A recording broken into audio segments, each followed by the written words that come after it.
দাদা বন্ধ করো, দাদা বন্ধ করো, দাদা বন্ধ করো, দাদা বন্ধ করো। এই মানুষ নড়ুক, মানুষ নড়ুক, মানুষ নড়ুক।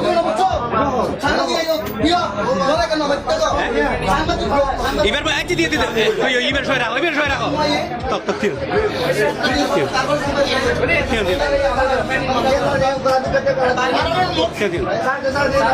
না না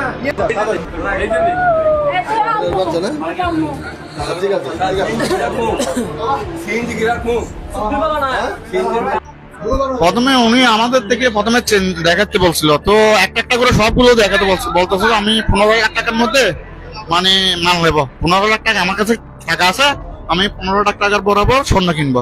তো একটা একটা করে সবগুলো আমরা হিসাব করতেছি, হিসাব করে দেখতেছি, তো সবগুলো একসাথে যোগ করে বলতেছি ওনার কাছে 5 ভরি আপনার 13 পয়েন্টের মতো, 13 পয়েন্ট 6 পয়েন্ট হয়েছিল। তো তখন হিসাব করার পরে সাথে সাথে ব্যাগ থেকে বের করে এমন ভাবে মাসে মানে 2 সেকেন্ডের কোনো ইয়ে নাই। তখন যখন মাছও তখন আমার তো সেন্সে কাজ করছিল, আমি মনে করছি অন্য কিছু মাছ পক করে ধরে ফেলছি ওনাকে আগে, মানে ওনার বেড়ায় ধরে বাসে এরকম রেখে দিচ্ছি, ওনাকে বলতেছি ডাক দাও তাড়াতাড়ি, সবাইকে ডাক দাও, কারণ সবাই আসছে। তারপর এখানে কি মারছে আপনাকে? মহিষের গুড়ি মারছে, ওই তো মহিষের গুড়ি আসলে এখানে আছে সবগুলো মহিষের গুড়ি।